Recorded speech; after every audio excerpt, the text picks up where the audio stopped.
कहते हैं शादी तो आत्मा को मिलन होती है, लेकिन जब ये आत्माएं एक दूसरे से बिल्कुल अलग हों तो क्या होता है?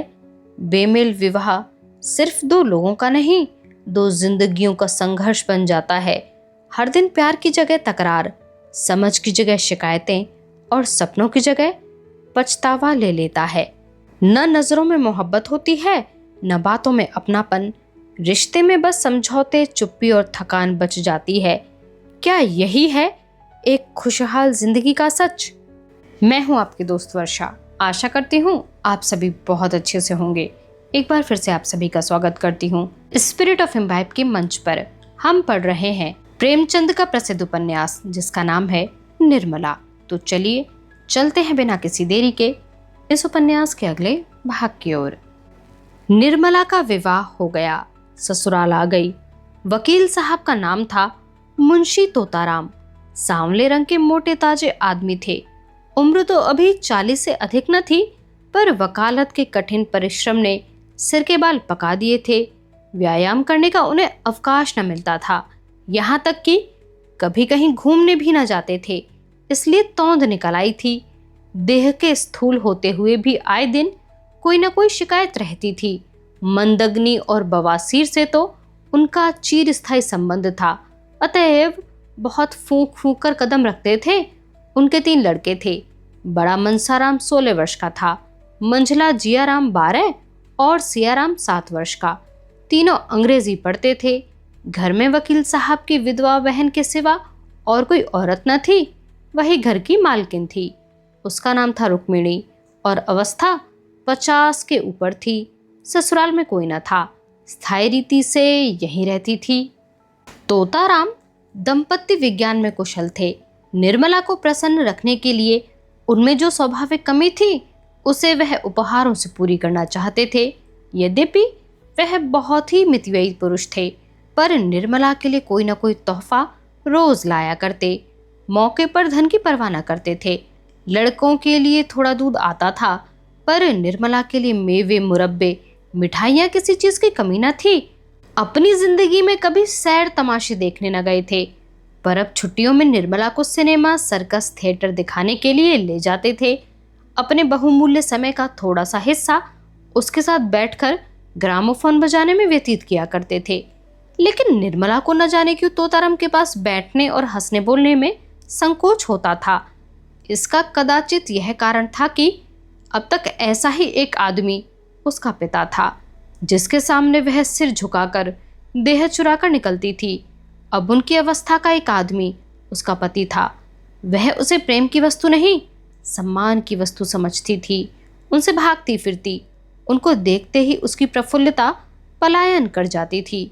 वकील साहब को उनके दंपत्ति विज्ञान ने सिखाया था कि युवती के सामने खूब प्रेम की बातें करनी चाहिए, दिल निकाल कर रख देना चाहिए। यही उसके वशीकरण का मुख्य मंत्र है। इसलिए वकील साहब अपने प्रेम प्रदर्शन में कोई कसर न रखते थे। लेकिन निर्मला को इन बातों से घृणा होती थी। वही बातें जिन्हें किसी युवक के मुख से सुनकर उनका हृदय प्रेम से उन्मत्त हो जाता, वकील साहब के मुंह से निकलकर उसके हृदय पर शर के समान आघात करती थीं।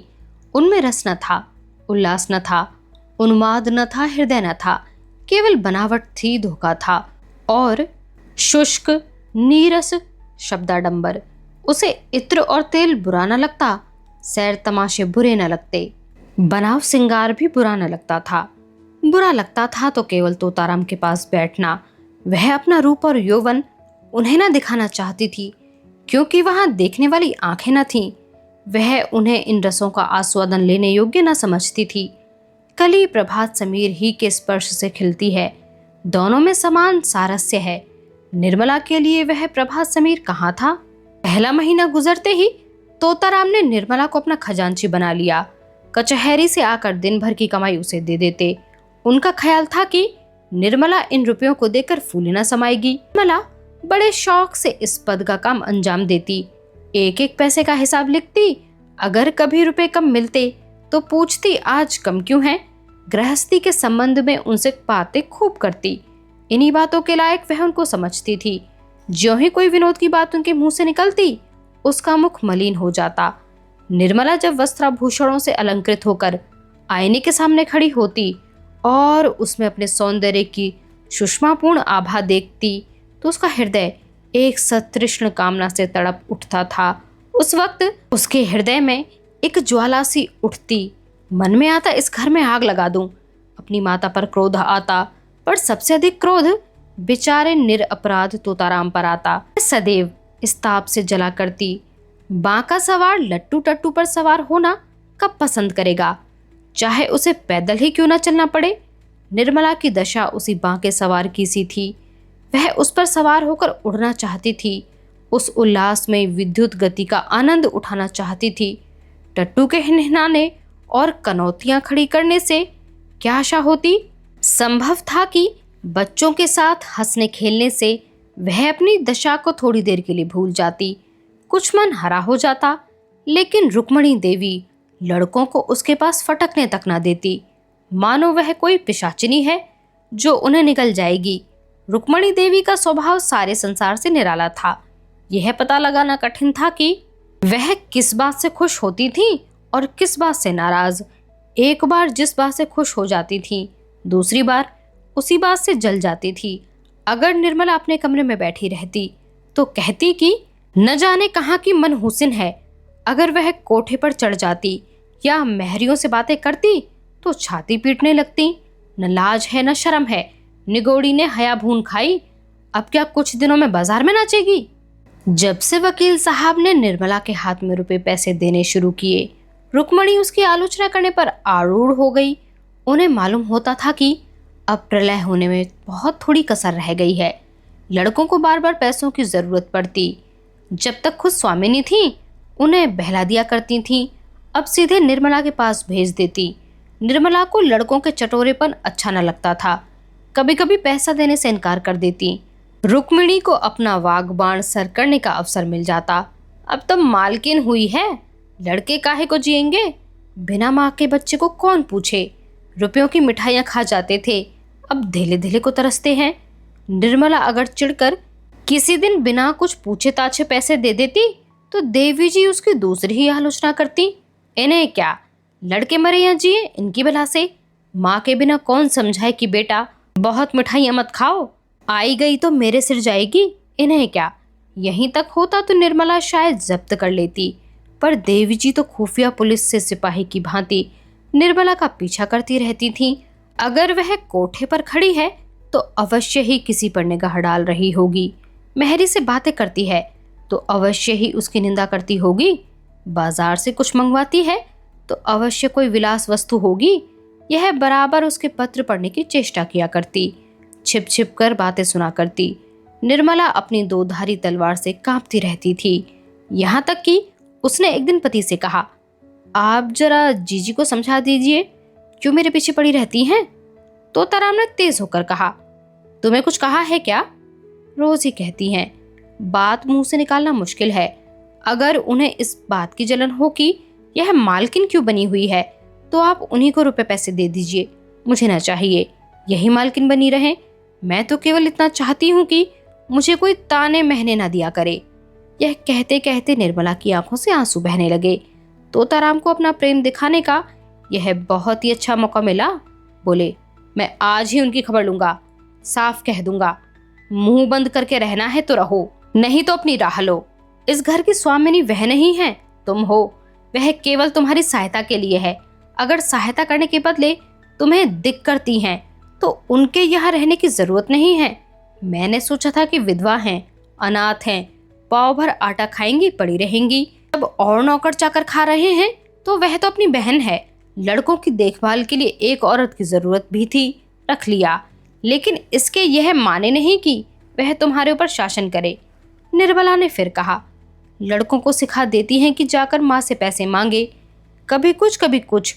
लड़के आकर मेरी जान खाते हैं, घड़ी भर लेटना मुश्किल हो जाता है। डांटती हूँ तो वह आंखें लाल पीली करके दौड़ती हैं। मुझे समझती हैं कि लड़कों को देखकर जलती है। ईश्वर जानते होंगे कि मैं बच्चों को कितना प्यार करती हूँ। आखिर मेरे ही तो बच्चे हैं, मुझे उनसे क्यों जलन होने लगी। तोताराम क्रोध से कांप उठे। बोले, तुम्हें जो लड़का दिख करे उसे पीट दिया करो। मैं भी देखता हूँ कि लौंडे शरीर हो गए हैं। मनसाराम को तो मैं बोर्डिंग हाउस में भेज दूंगा। बाकी दोनों को तो आज ही ठीक किए देता हूँ। उस वक्त तोताराम कचहरी जा रहे थे। डांट डपट करने का मौका न था, लेकिन कचहरी से लौटते ही उन्होंने घर में रुक्मिणी से कहा, क्यों बहन, तुम्हें इस घर में रहना है या नहीं? अगर रहना है शांत होकर रहो, यह क्या है कि दूसरों का रहना मुश्किल कर दो। रुक्मिणी समझ गई कि बहू ने अपना वार किया, पर वह दबने वाली औरत न थी। एक तो उम्र में बड़ी, तिस पर इसी घर में सेवा में जिंदगी काट दी। किसकी मजाल थी कि उन्हें बेदखल कर दे। उन्हें भाई की इस शुद्धता पर आश्चर्य हुआ।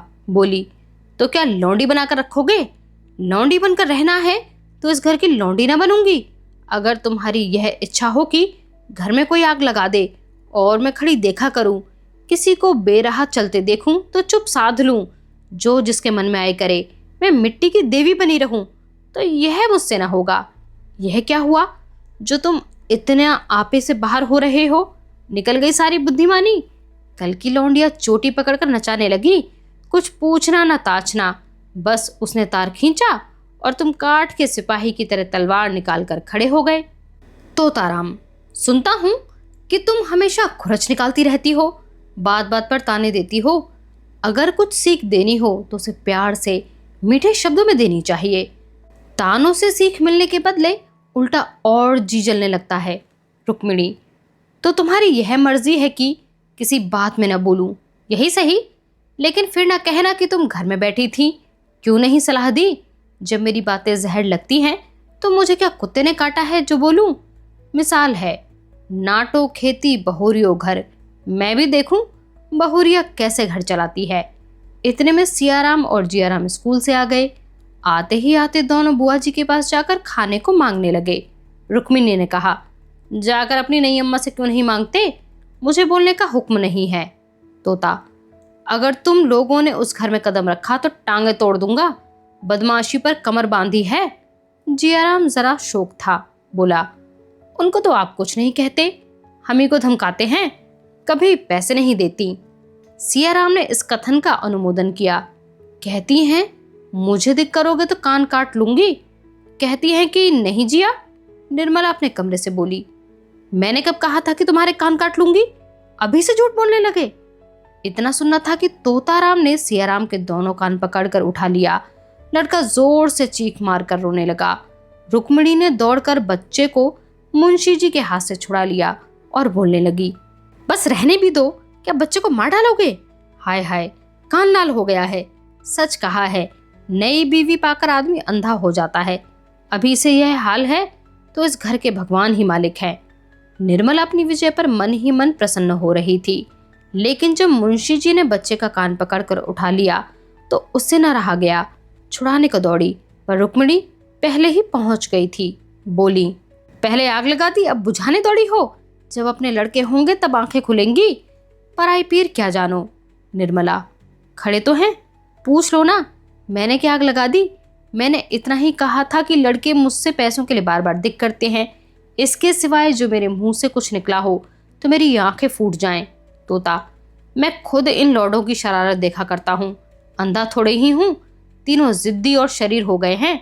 बड़े मियाँ को तो आज ही मैं हॉस्टल में भेजता हूँ। रुक्मिणी, अब तक तुम्हें इनकी कोई शरारत ना सूझी थी, आज आंखें क्यों इतनी तेज हो गई? तोताराम, तुम्ही ने इन्हें इतना शौक कर रखा है। रुक्मिणी, तो मैं ही विष की गांठ हूँ, मेरे ही कारण तुम्हारा घर चौपट हो रहा है। लो, मैं जाती हूँ, तुम्हारे लड़के हैं, मारो चाहे काटो, न बोलूंगी। यह कहकर वह वहां से चली गई। निर्मला बच्चे को रोता देखकर विवल हो उठी। उसने उसे छाती से लगा लिया और गोद में लिए हुए अपने कमरे में लाकर उसे चुमकारने लगी, लेकिन बालक और भी सिसक सिसक कर रोने लगा। उसका अबोध हृदय इस प्यार में वह मातृ स्नेह न पाता था जिससे देव ने उसे वंचित कर दिया था। यह वात्सल्य न था, केवल दया थी।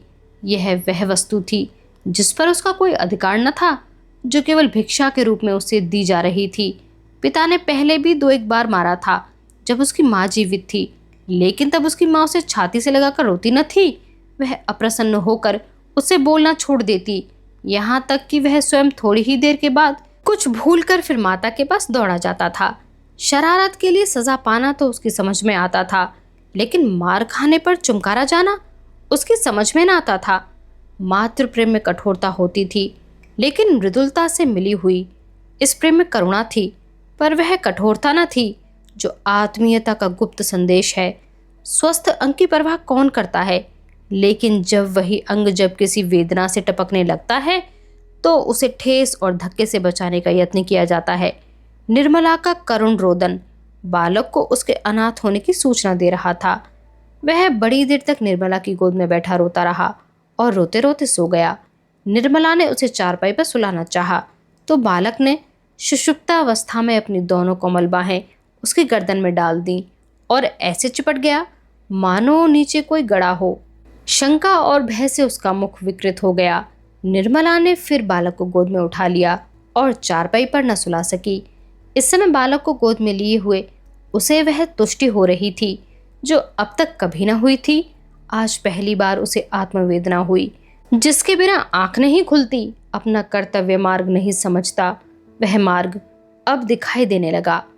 उसी दिन अपने प्रगाढ़ प्रलय का सफल प्रमाण देने के बाद मुंशी तोताराम को आशा हुई थी कि निर्मला के मर्म स्थल पर मेरा सिक्का जम जाएगा, लेकिन उनकी यह आशा लेश मात्र भी पूरी न हुई। बल्कि पहले तो वह कभी कभी उनसे हंसकर बोल भी लिया करती थी, अब बच्चों ही के लालन पालन में व्यस्त रहने लगी।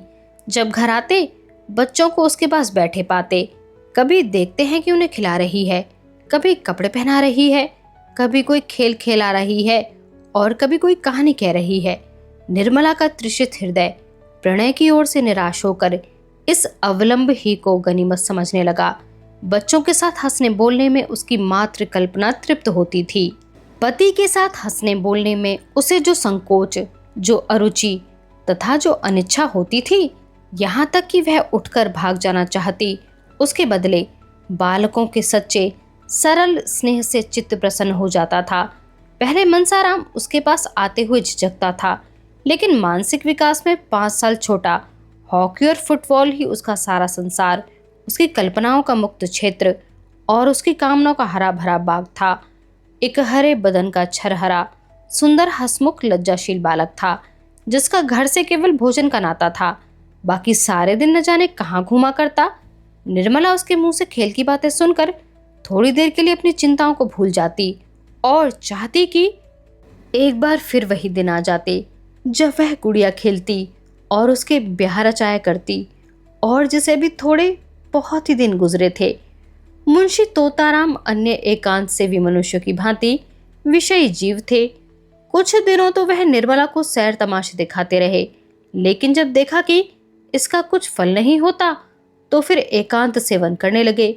दिन भर के कठिन मानसिक परिश्रम के बाद उनका चित्त आमोद प्रमोद के लिए लालायित हो जाता, लेकिन जब अपनी विनोद वाटिका में प्रवेश करते और उसके फूलों को मुरझाया, पौधों को सूखा और क्यारियों से धूल उड़ती हुई देखते तो उनका जी चाहता क्यों न इस वाटिका को उजाड़ दूं।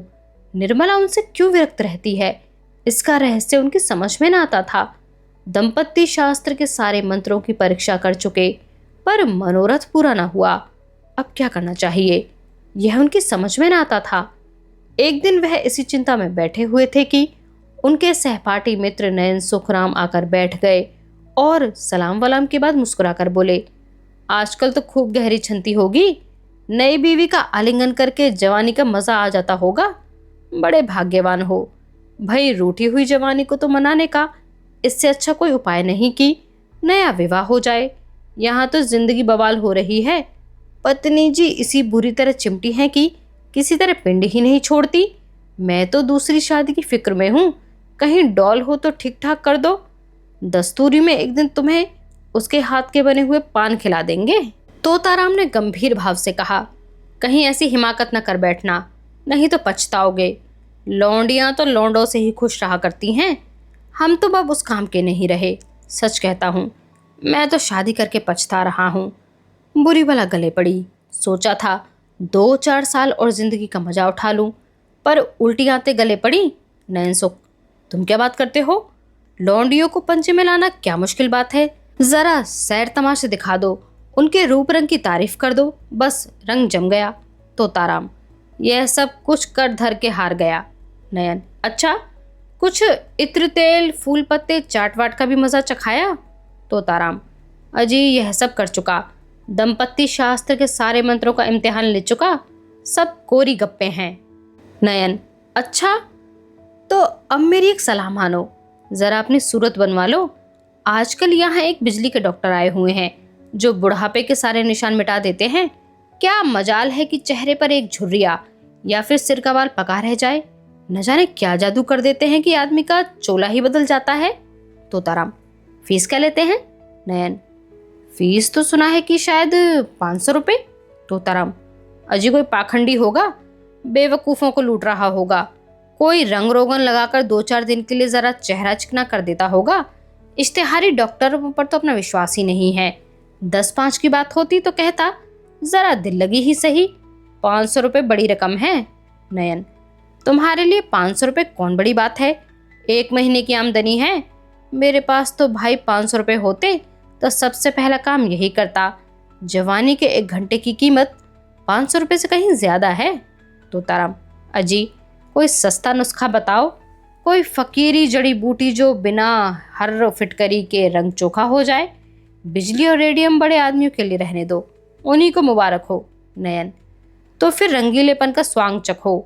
यह ढीला ढाला कोट फेंको, तंजेब की चुस्त अचकन हो, चुन्नटदार पजामा हो, गले में सोने की जंजीर पड़ी हुई, सिर पर जयपुरी साफा बंधा हुआ, आंखों में सुरमा और बालों में हिना का तेल पड़ा हुआ होगा। तोंद का पिचकना भी ज़रूरी है। दोहरा कमरबंद बांधो, ज़रा तकलीफ तो होगी पर अचकन सज उठेगी। खिजा मैला दूंगा। 150 गज़लें याद कर लो और मौके मौके से शेर पढ़ो। बातों में रस भरा हो, ऐसा मालूम हो कि तुम्हें दीन और दुनिया की कोई फिक्र नहीं है। बस जो कुछ है प्रियतमा ही है। जवां मर्दी और साहस के काम करने का मौका ढूंढते रहो। रात को झूठ मूठ शोर करो, चोर चोर और तलवार लेकर अकेले पिल पड़ो। हाँ, जरा मौका देख लेना, ऐसा ना हो कि सचमुच कोई चोर आ जाए और तुम उसके पीछे दौड़ो, नहीं तो सारी कलाई खुल जाएगी और मूत के उल्लू बनोगे। उस वक्त तो जवां मर्दी इसी में है कि दम साधे खड़े रहो, जिससे वह समझे कि तुम्हें खबर ही नहीं हुई। लेकिन जो ही चोर भाग खड़ा हो, तुम भी उछल कर बाहर निकलो और तलवार लेकर कहाँ कहाँ दौड़ते रहो। ज़्यादा नहीं, 1 महीने मेरी बातों का इम्तिहान करके देखें। अगर वह तुम्हारी दम न भरने लगे तो जो जुर्माना कहो वह दूं। तोताराम ने उस वक्त तो यह बातें हंसी में उड़ा दी, जैसा कि एक व्यवहार कुशल मनुष्य को करना चाहिए। लेकिन इसमें की कुछ बातें उनके मन में बैठ गईं। उनका असर पड़ने में कोई संदेह न था। धीरे धीरे रंग बदलने लगे, जिसमें लोग खटक न जाएं। पहले बालों से शुरू हुआ, फिर सुरमे की बारी आई, यहाँ तक कि 1-2 महीने में उनका कलेवर ही बदल गया। गजलें याद करने का प्रस्ताव तो हास्यास्पद था, लेकिन वीरता की डिंग मारने में कोई हानि न थी। उस दिन से वह हर रोज अपनी जवां मर्दी का कोई ना कोई प्रसंग अवश्य छेड़ देते। निर्मला को संदेह होने लगा कि कहीं इन्हें उन्माद का रोग तो नहीं हो गया। जो आदमी मूंग की दाल और मोटे आटे के 2 फुलके खाकर भी नमक सुलेमानी का मोहताज हो, उसके छैलेपन पर उन्माद का संदेह हो तो आश्चर्य ही क्या। निर्मला पर इस पागलपन का और क्या रंग जमता। हाँ, उसे उन पर दया आने लगी। क्रोध और घृणा का भाव जाता रहा। क्रोध और घृणा उन पर होती है जो अपने होश में हो। पागल आदमी तो दया ही का पात्र होता है। वह बात बात में उनकी चुटकियां लेती, उनका मजाक उड़ाती, जैसे लोग पागलों के साथ किया करते हैं। हाँ, इसका ध्यान रखती कि वह समझ न जाए। वह सोचती, बेचारा अपने पाप का प्रायश्चित कर रहा है। यह सारा स्वांग केवल इसलिए ही तो है कि मैं अपना दुख भूल जाऊं। आखिर अब भाग्य तो बदल सकता नहीं, इस बेचारे को क्यों जलाऊं। एक दिन रात को 9 बजे तोताराम बांके बने हुए सैर करके लौटे और निर्मला से बोले, आज 3 चोरों से सामना हो गया। जरा शिवपुर की तरफ चला गया था। अंधेरा था ही। ज्यों ही रेल की सड़क के पास पहुंचा तो 3 आदमी तलवार लिए हुए न जाने किधर से निकल पड़े। यकीन मानो, तीनों काले देव थे। मैं बिल्कुल अकेला, पास में सिर्फ यही छड़ी थी। उधर तीनों तलवार बांधे हुए। होश उड़ गए। समझ गया कि जिंदगी का यहीं तक साथ था। मगर मैंने भी सोचा, मरता ही हूं तो वीरों की मत क्यों ना मरूं। इतने में एक आदमी ने ललकार कर कहा, रख दे तेरे पास जो कुछ हो और चुपके से चला जा। मैं छड़ी संभाल कर खड़ा हो गया और बोला, मेरे पास तो सिर्फ यह छड़ी है और इसका मूल्य 1 आदमी का सिर है। मेरे मुंह से इतना निकलना था कि तीनों तलवार खींचकर मुझ पर झपट पड़े और मैं उनके वारों को छड़ी पर रोकने लगा। तीनों झल्ला झल्ला कर वार करते, खटाके की आवाज होती थी और मैं बिजली की तरह झपट कर उनके तारों को काट देता था। कोई 10 मिनट तक तीनों ने खूब तलवार के जौहर दिखाए, पर मुझ पर रेफ तक ना आई। मजबूरी यह थी कि मेरे हाथ में तलवार न थी। यदि कहीं तलवार होती तो एक को जीता न छोड़ता। खैर, कहाँ तक बयान करूं, उस वक्त मेरे हाथों की सफाई देखने काबिल थी। मुझे खुद आश्चर्य हो रहा था कि यह चपलता मुझ में कहाँ से आ गई। तीनों ने देखा कि यहाँ दाल गलने नहीं वाली, तो तलवार म्यान में रख ली और पीठ ठोकर बोले, जवान, तुम सभी आज तक नहीं देखा।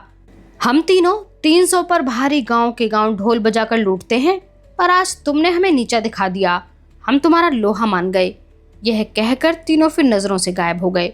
निर्मला ने गंभीर भाव से मुस्कुराकर कहा, इस छड़ी पर तो तलवार के बहुत से निशान बने हुए होंगे। मुंशी जी इस शंका के लिए तैयार न थे, पर कोई जवाब देना आवश्यक था। बोले, मैं वारों को बराबर खाली कर देता। 2-4 चोटें छड़ी पर पड़ी थी तो उचटती हुई, जिनसे कोई निशान नहीं पड़ सकता था। अभी उनके मुंह से बात पूरी भी ना निकली थी कि सहसा रुक्मिणी देवी बदहवास दौड़ती हुई आई और हाँफते हुए बोली, तोता है कि नहीं? मेरे कमरे में सांप निकल आया है। मेरी चारपाई के नीचे बैठा हुआ है। मैं उठकर भागी। मुआ कोई 2 गज का होगा। फन निकाले फुफकार रहा है। जरा चलो तो, डंडा लेते चलना। तोताराम के चेहरे का रंग उड़ गया। मुंह पर हवाइयां छूटने लगी, मगर मन के भावों को छिपाकर बोले, सांप यहाँ कहाँ? तुम्हें धोखा हुआ होगा, कोई रस्सी होगी। रुक्मिणी, अरे मैंने अपनी आंखों देखा है, जरा चलकर देख लो ना। हैं, मर्द होकर डरते हो? मुंशी जी घर से तो निकले, लेकिन बरामदे में फिर ठिठक गए।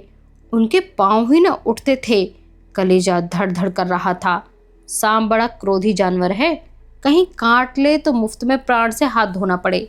बोले, डरता नहीं हूं, सांप ही तो है, शेर तो नहीं। मगर सांप पर लाठी असर नहीं करती। जाकर किसी को भेजूं, किसी के घर से भाला लाए। यह कहकर मुंशी जी लपके हुए बाहर चले। मनसाराम बैठा खाना खा रहा था। मुंशी जी तो बाहर चले गए। इधर वह खाना छोड़ अपनी हॉकी का डंडा हाथ में ले कमरे में घुस ही तो पड़ा और तुरंत चारपाई खींच ली। सांप मस्त था, भागने के बदले फन निकाल कर खड़ा हो गया। मनसाराम ने चटपट चारपाई की चादर उठाकर सांप के ऊपर फेंक दी और ताबड़तोड़ 3-4 डंडे कसकर जमाए। सांप चादर के अंदर तड़प कर रह गया। तब उसे डंडे पर उठाए हुए बाहर चला। मुंशी जी कई आदमियों को साथ लेकर आ रहे थे।